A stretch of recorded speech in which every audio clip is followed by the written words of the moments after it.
आणि यानंतर आता घेऊयात बातम्यांचा वेगवान आढावा 36 जिल्हे 36 रिपोर्टर्समधून।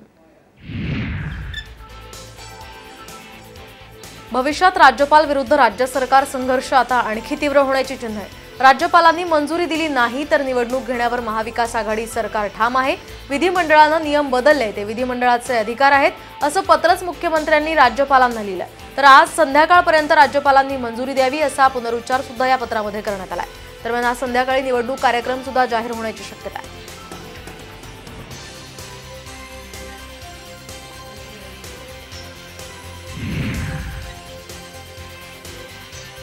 विधानसभा अध्यक्षपदाच्या निवडणुकीसंदर्भात राज्यपाल आणि राज्य सरकार यांच्यामध्ये पत्रव्यवहार सुरू आहे। कॅबिनेटच्या बैठकीत या संदर्भातला निर्णय झाल्यानंतर महाविकास आघाडीच्या मंत्र्यांनी राज्यपालांना भेटून या संदर्भातलं पत्र दिलं होतं।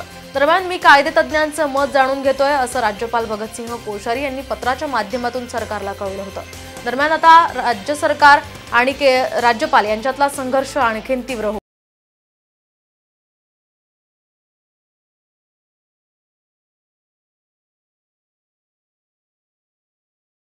प्रश्नावर गंभीर नसून जनतेची चिंता वाढवण्याचं काम सुरू असल्याची टीका केंद्रीय मंत्री डॉक्टर भारती पवारांनी केली आहे। त्या उस्मानाबाद दौऱ्यावर होत्या आणि त्याच वेळी त्यांनी आरोग्य व्यवस्थेची पाहणी केली आणि या ठिकाणी परीक्षा तसंच आरोग्य विभागाच्या प्रश्नांबाबत सरकार गंभीर नसल्याची टीका त्यांनी केली आहे।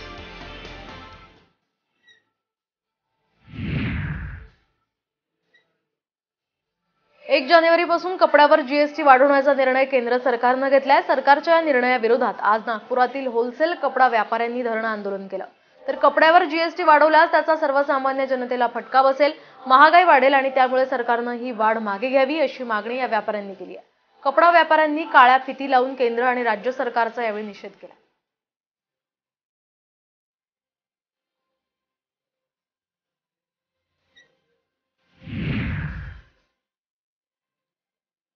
रस्त्याच्या कडेला महिने चारचाकी दुचाकी लावलेल्या असतात आणि त्या गाड्यांवर त्यांच्या मालकाचं लक्षही नसतं। अशा गाड्यांमुळे महापालिकेच्या कामात अडथळा निर्माण होतो आणि त्यामुळे पुण्याच्या आरटीओनं नोंदणी करत कारवाईला सुरुवात केली आहे। नोटीस लावल्यानंतर 7 दिवसात गाडी उचलली नाही तर गाड्या लिलावासाठी उचलल्या जातील असा आदेशच पुण्याच्या महापालिकेनं काढलाय।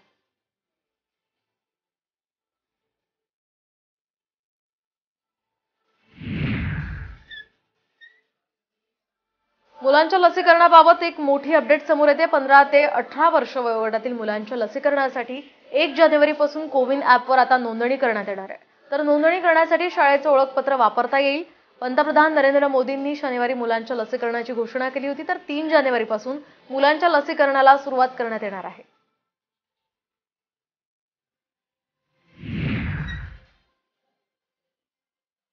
ओमायक्रॉनच्या धोक्यामुळे राज्य सरकारकडून गर्दी होऊ नये म्हणून हळूहळू निर्बंध वाढवण्यात येत आहेत। तर औरंगाबादमधील वेरूळ, अजिंठा लेणी, दौलताबादचा किल्ला, बिबिका मकबरा या ठिकाणी कालपासून तोबा गर्दी होऊ लागली आहे। सरत्या वर्षाला निरोप देण्यासाठी आणि नववर्षाच्या स्वागतासाठी पर्यटकांची पावलं वळत आहेत।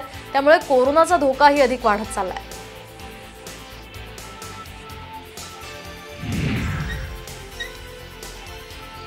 तर नागपूरमध्ये ओमायक्रॉनचा एक तिसरा रुग्ण आढळलाय। दुबईवरून आलेल्या 29 वर्षीय महिलेला ओमायक्रॉनची लागण झाली आहे। तर या प्रवाशांमुळे धोका अधिकच वाढला। आतापर्यंत नागपुरात 3घांना ओमायक्रॉनची लागण झाली असून यातील 1 रुग्ण बरा झालाय तर 2घांवर सध्या उपचार सुरू आहेत। यासह नागपुरात आज 13 रुग्णांची भर पडली आहे।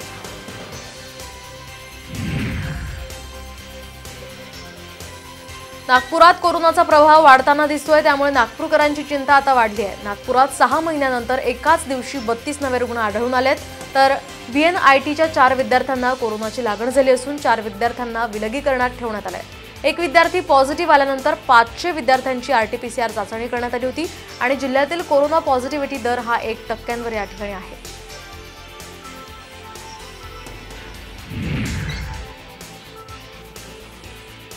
विरारमध्ये लग्न समारंभात पालिकेकडून कारवाई करण्यात आली आहे। लग्न समारंभात कोविड-19च्या नियमांचं उल्लंघन केल्याप्रकरणी ही कारवाई करण्यात आली आहे। तर ओमायक्रॉनचा वाढता धोका लक्षात घेता राज्य शासनानं विवाह सोहळ्यामध्ये होणाऱ्या गर्दीवर निर्बंध आखून दिले आहेत। लग्नात शेकडोहून अधिक नागरिकांची गर्दी या ठिकाणी झाली होती।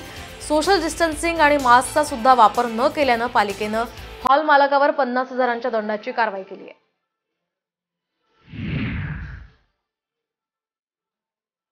आमदार नितेश राणे यांना अटक होण्याची आता शक्यता आहे। राज्यातील उच्चस्तरीय पोलीस अधिकारी कणकवलीमध्ये दाखल झाल्याची माहिती मिळाली होती। तर या अधिकाऱ्यांची बैठक झाली असून त्यामध्ये राणे यांचा शोध सध्या सुरू असल्याचं कळतंय। तर आज सभागृहामध्ये राणेंच्या वक्तव्यावरून पळसाद सुद्धा उमटलेले पाहायला मिळाले।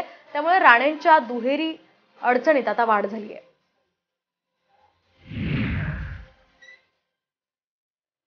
भाजप आमदार नितेश राणेंनी कोर्टामध्ये धाव घेतली आहे। संतोष परब हल्ला प्रकरणात अटकपूर्व जामिनासाठी त्यांनी सिंधुदुर्ग कोर्टात अर्ज केल्याची माहिती सूत्रांकडून देण्यात आली आहे। दरम्यान या प्रकरणात नितेश राणेंना दिलासा मिळणार का हे पाहणं महत्त्वाचं असेल।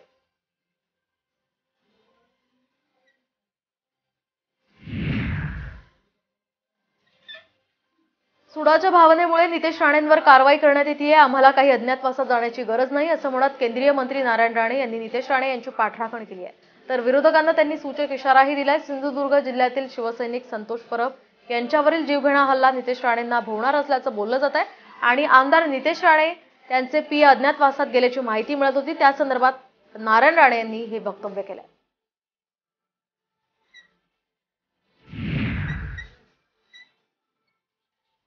कणकवली पोलीस स्टेशनमध्ये आमदार नितेश राणे यांचा हल्ल्यामध्ये सहभाग स्पष्ट झाल्याचं कळतंय। स्वाभिमानी संघटनेचा सदस्य सचिन सातपुते यांनी नितेश राणे यांच्या आदेशावरून संतोष परब यांच्यावर प्राणघातक हल्ला केल्याचं आता स्पष्ट होत आहे असं पोलिसांकडून सांगण्यात आलं। यामध्ये एकूण 6 आरोपी अटकेत आहेत आणि दरम्यान सचिन सातपुते हा सध्या भाजपमध्ये असल्याचंही कळत आहे।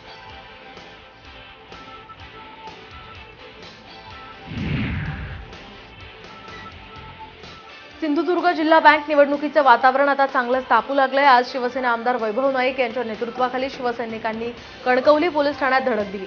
याचवेळी संतोष परब यांच्यावर कणकवलीमध्ये झालेल्या खुनी हल्ल्यातील सूत्रधाराला अटक करा अशी मागणी करण्यात आली आहे। तर जिल्हा बँकेचे मतदार बेपत्ता असलेल्या प्रमोद वायंगणकर यांचाही शोध घ्या अशी मागणी यावेळी करण्यात आली।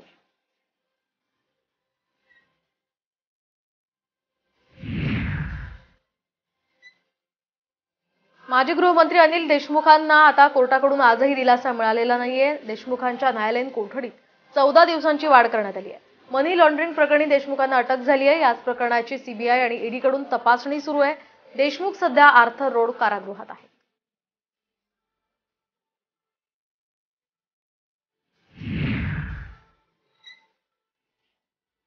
साताऱ्यामध्ये शरद पवारांनी चंद्रकांत पाटलांना टोला लगावलाय। तुम्हाला कुणीच गांभीर्यानं घेत नाहीत म्हणत पवारांनी पाटलांना खोचक टोला लगावलाय। महाराष्ट्रामध्ये राष्ट्रपती राजवट लागू होऊ शकते असं पाटलांनी म्हटलं होतं आणि यावरच बोलताना शरद पवारांनी चंद्रकांत पाटलांचा समाचार घेतलाय।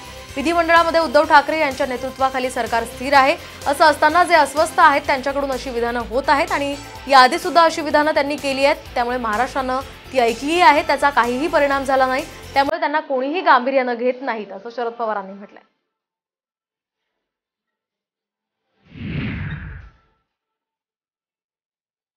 रिपब्लिकन पक्षाचे अध्यक्ष रामदास आठवले यांनी देवेंद्र फडणवीसांना मुख्यमंत्री करा असा अजब सल्ला दिलाय।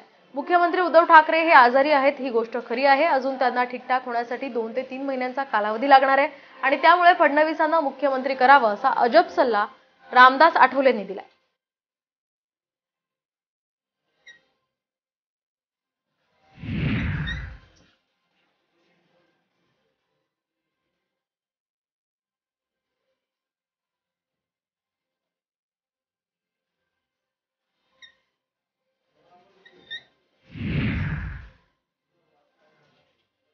आर्मी भरती परीक्षा पेपरफुटी प्रकरणी सीबीआयनं 4घांनाही अटक केली आहे। यामध्ये लेफ्टनंट कर्नल विकास रायजादा, हवालदार सुशांत नाहक, शिपाई आलोक कुमार आणि आलोक कुमारची पत्नी प्रियांका यांचा समावेश आहे। तर 2019 मध्ये सैन्याच्या क दर्जाच्या पदांची भरती करण्यात आली होती। त्यामध्ये घोटाळ्यात या 4घांनाही अटक करण्यात आली।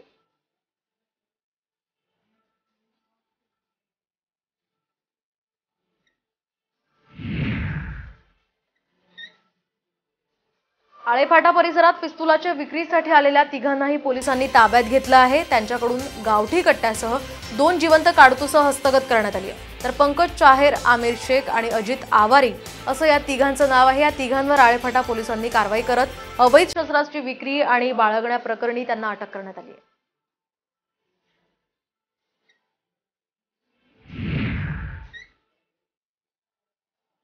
पुण्याच्या चाकण परिसरात सराईत गुन्हेगार गणेश मोटे आणि पोलिसांमध्ये चकमक झाली आहे। योगेश जगताप हत्या प्रकरणात फरार असलेल्या आरोपी गणेश मोटेनं पोलिसांवरच गोळीबार केलाय। पोलिसांकडून क्रॉस फायरिंग दरम्यान 2 राऊंड फायर करण्यात आले। तर योगेश जगतापची गोळ्या घालून हत्या करून फरार असलेला मुख्य आरोपी गणेश मोटे महेश माने, अश्विन चव्हाण यांना अटक करण्यात आली आहे.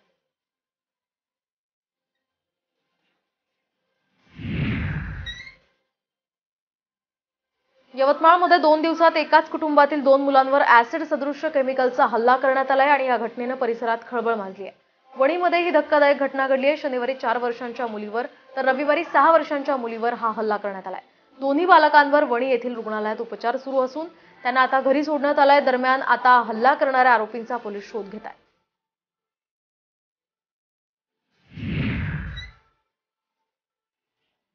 लग्नाचा आमिष दाखवून अत्याचार करणाऱ्या पोलीस कर्मचाऱ्याला कोर्टानं 7 दिवसांची पोलीस कोठडी सुनावली आहे. यवतमाळच्या उमरखेडमध्ये ही घटना घडली होती. तर या पोलीस कर्मचाऱ्याच्या घरात एका 20 वर्षीय तरुणीचा गळफास घेतलेला मृतदेह आढळून आला होता आणि याच प्रकरणी पोलीस कर्मचारी विजय हटकरला 25 डिसेंबरच्या रात्री उमरखेड पोलिसांनी अटक केली होती. त्याला न्यायालयात हजर केलं असताना न्यायालयानं त्याला 7 दिवसांची कोठडी सुनावली आहे.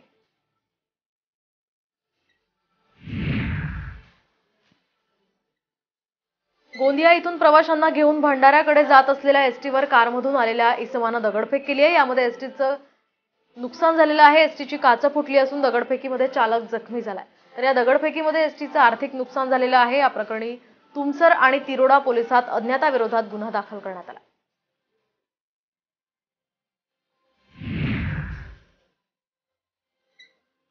प्रवासी वाहनाचा झाडाला आदळून अपघात झालाय. या अपघातामध्ये एकाचा मृत्यू तर 14 लोक जखमी झालेत. ही घटना भंडारा जिल्ह्यातील मोहाडीच्या फुडके फर्निचर मार्ट या ठिकाणी घडली आहे. ही घटना सीसीटीव्ही कॅमेऱ्यात कैद झाली आहे. दरम्यान जखमी झालेल्या रुग्णांना मोहाडीच्या ग्रामीण रुग्णालयात पाठवण्यात आलं होतं.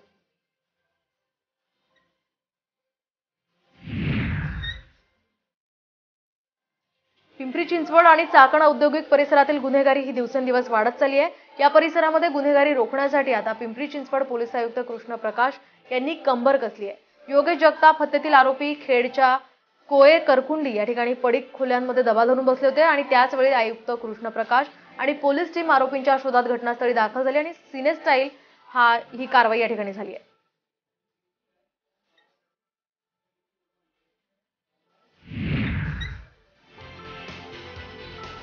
बुलढाण्यात देऊळगाव मही येथील राष्ट्रीय महामार्गालगत असलेल्या अहमद शेख बशीर यांच्या किसान ट्रेंड्स या कंपनीमध्ये रात्री 2 वाजेच्या सुमारास कंपनीतून अज्ञात चोरांनी 50 क्विंटल सोयाबीन पसार केल्याची घटना घडली आहे. तर या घटनास्थळी पोलीस पोहोचले असून पंचनामा सुरू केलाय. दरम्यान अज्ञात चोरट्यांनी कंपनीचा पत्रा कापून आपल्या वाहनानं 50 क्विंटल सोयाबीन पसार केलाय. यामध्ये 3 ते 4 लाखांचं नुकसान झालंय. याबाबत गुन्हा दाखल करण्यात आला असून पोलीस अधिक तपास करत आहेत.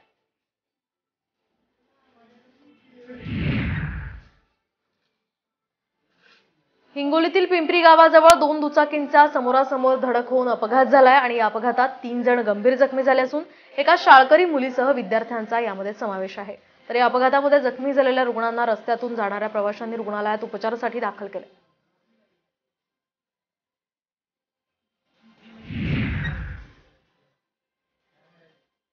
पुण्याच्या ग्रामीण भागात नववर्षाच्या पार्श्वभूमीवर पोलीस यंत्रणा आता कडेकोट बंदोबस्तासह सज्ज झाली आहे. नववर्षाच्या स्वागतासाठी अवैध दारू विक्री करणाऱ्या राजगुरू नगर पोलिसांच्या गुन्हे शाखेनं कडक धोरण हाती घेतलंय. पोलिसांनी खेडमधील आंबोली आणि औदर अशा 2 ठिकाणी छापे टाकून 27,000ची देशी आणि विदेशी दारूचा अवैध साठा जप्त केलाय. तर या प्रकरणी पोलिसांनी दोघांनाही अटकही केली आहे.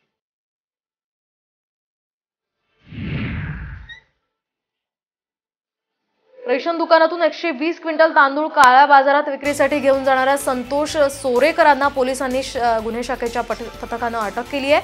तर ही घटना मानवत तालुक्यातील नागरजवळच्या शिवारात घडली आहे. दरम्यान पकडलेला तांदूळ हा रेशनचा आहे का याची सुद्धा तपासणी केली जाते आहे. पकडलेला धान्य हे रेशनचंच आहे अशी माहिती सुद्धा सूत्रांनी दिली आहे.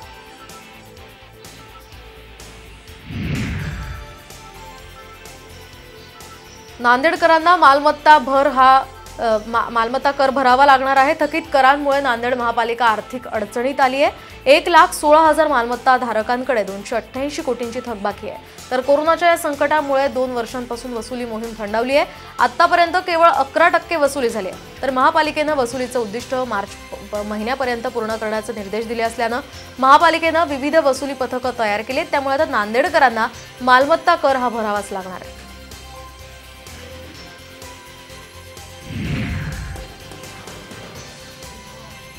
नंदुरबार तालुक्यातील भालेर गावामध्ये वीज बिल वसुलीसाठी गेलेल्या विद्युत वितरण कंपनीच्या कर्मचाऱ्यांना गावकऱ्यांनी ग्रामपंचायत कार्यालयातच कोंडून ठेवलं होतं। वीज कनेक्शन तोडल्यामुळे रब्बी हंगामाचं पीक खराब होत असल्यामुळे शेतकरी आक्रमक झालेत आणि ग्रामपंचायत बाहेर यावेळी 150 ते 200 शेतकऱ्यांचा जमाव पाहायला मिळाला।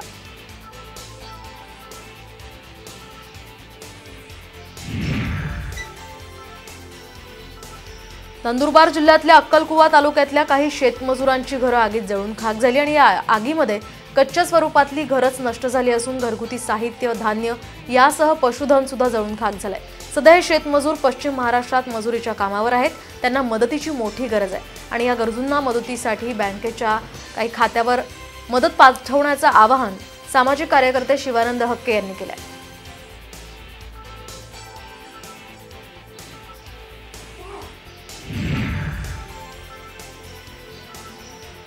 बीडच्या जिल्हाधिकारी कार्यालयासमोर एका महिलेनं शोले स्टाईल आंदोलन केलंय। मागण्या मान्य होत नाहीत म्हणून ती महिला चक्क झाडावर चढली आणि त्या ठिकाणी तिने आंदोलन केलंय।